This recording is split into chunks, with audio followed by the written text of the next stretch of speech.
tarifaço de Donald Trump sobre parte das exportações brasileiras entrou em vigor hoje. A taxa de 50% afeta cerca de 36% das exportações para o país norte-americano. Café, frutas e carnes estão entre os produtos que passam a pagar a sobretaxa. Cerca de 700 produtos do Brasil ficaram de fora do pacote. Para analisar esse cenário comercial entre os países, a gente faz conexão agora com o economista e também professor da Faculdade de Comércio, Rodrigo Simões. Rodrigo, boa tarde, seja muito bem-vindo. Oi, Kelly, boa tarde a toda a nossa audiência. Olha, a gente sempre tem aquela esperança que algum acordo vai sair, que algo vai acontecer, mas não foi dessa vez. Ou seja, essa sobretaxa atinge ainda muitos setores aqui da nossa economia.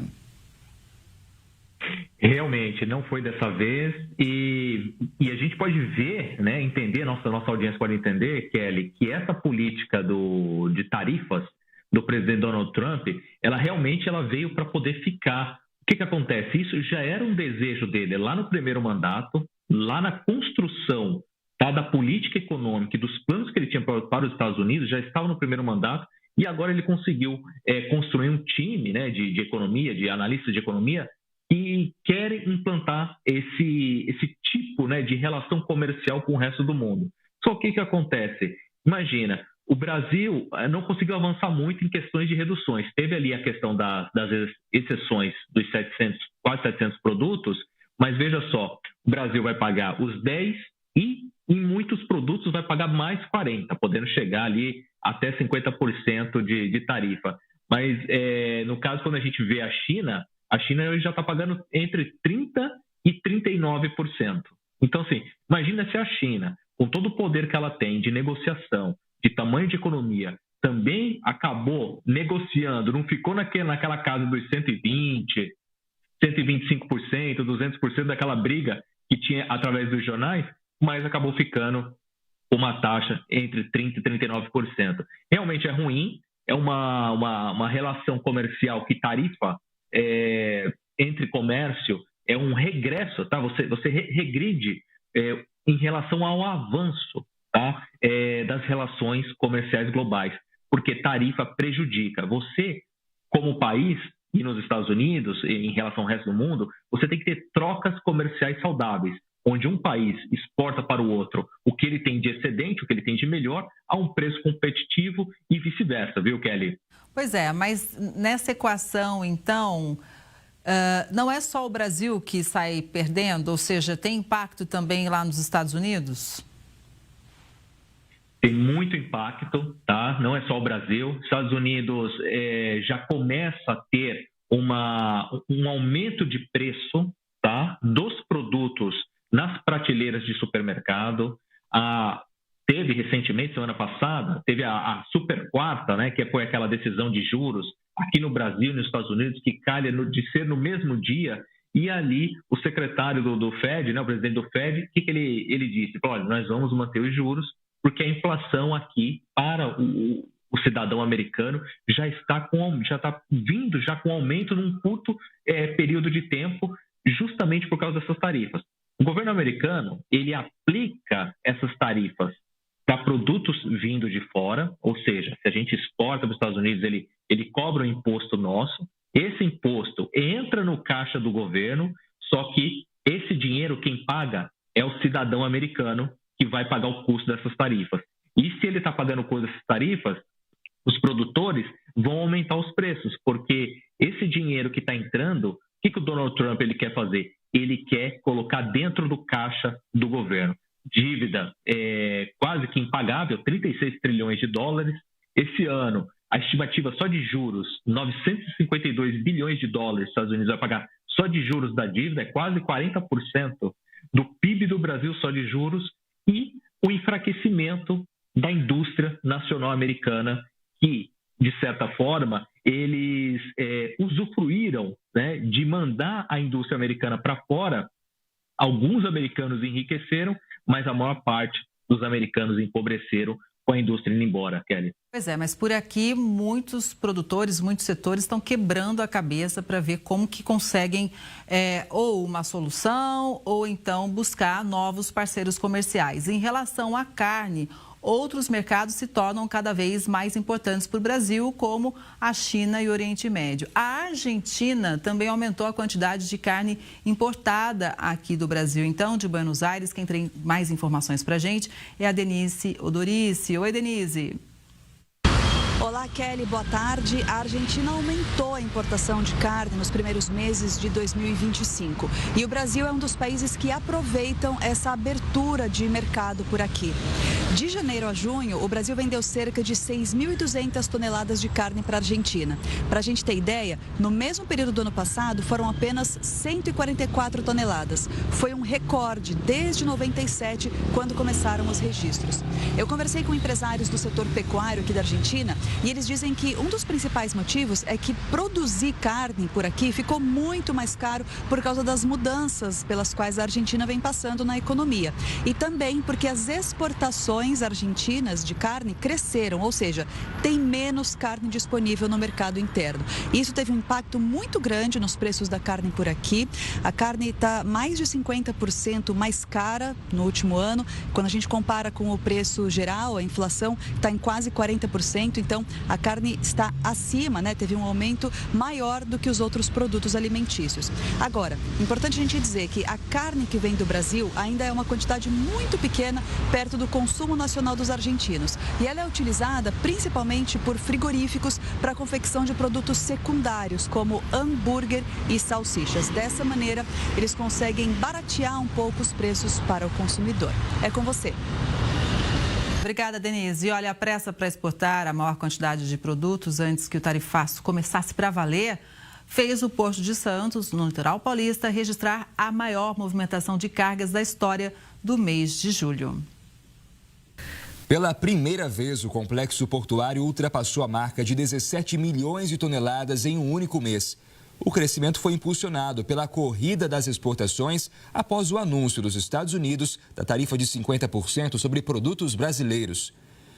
O embarque de granéis sólidos, que são grãos em geral, teve um aumento de 10%. Foram 900 mil toneladas em julho. O envio de produtos transportados em contêineres comuns cresceu 4%, com 200 mil toneladas. As chamadas cargas soltas cresceram 9%, com 85 mil toneladas. Há ainda expectativa de um resultado de 10% a mais dos granéis líquidos, como combustíveis e solventes, que ainda não foram contabilizados no levantamento. O Porto de Santos é o maior da América Latina, com 53 terminais e responsável por 30% das trocas comerciais do Brasil.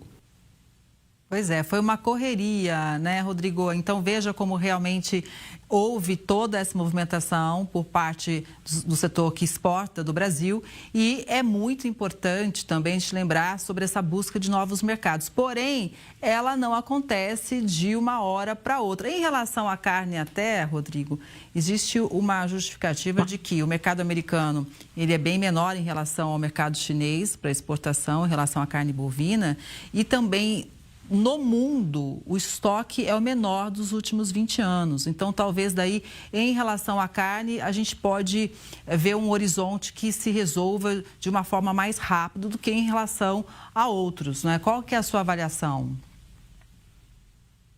Bom, muito bem. Essa informação que você passou é importante. O mercado americano, para o Brasil, é o terceiro maior. Primeiro maior é de carne, é a China, né? Depois você tem ali União Europeia e mercado americano. O que acontece? Você, nessa busca de tarifas, encarecendo o produto, isso eu estou falando no Brasil, de abrir novos mercados, o que acontece? Toda essa carne que nós temos aqui, ela já foi confeccionada, produzida e segue um padrão, tá, para estes mercados de acordo com as exigências sanitárias, as exigências de fábrica, de processo e de qualidade de produto.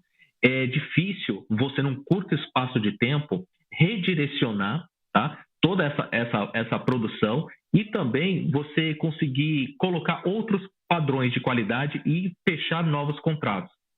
Então, essa é a dificuldade no curto prazo. Mas o que é bom a gente entender é que o agronegócio ele vai conseguir se reorganizar porque a China está apoiando. O Milei aqui, ele baixou os impostos de importação de produtos vindo do Brasil, tá? Porque como a carne lá não é suficiente, a carne interna, que é produzida interna, não é suficiente para exportar e nem para atender a demanda interna, ele baixou os impostos de importação, então a gente consegue desaguar um pouco desse produto para lá. E aí eu vejo como uma boa parceria a China também abrir essa chance para a gente enviar uma parte da produção do agronegócio para lá, tá? Não só falando da carne, mas outros, e isso faz com que a gente proteja nossos empregos. O agro é muito importante para nós e a gente tem que ter essa busca por negociações, Kelly. Falando em proteção de empregos, as medidas de enfrentamento ao tarifaço vão ser finalizadas ainda hoje.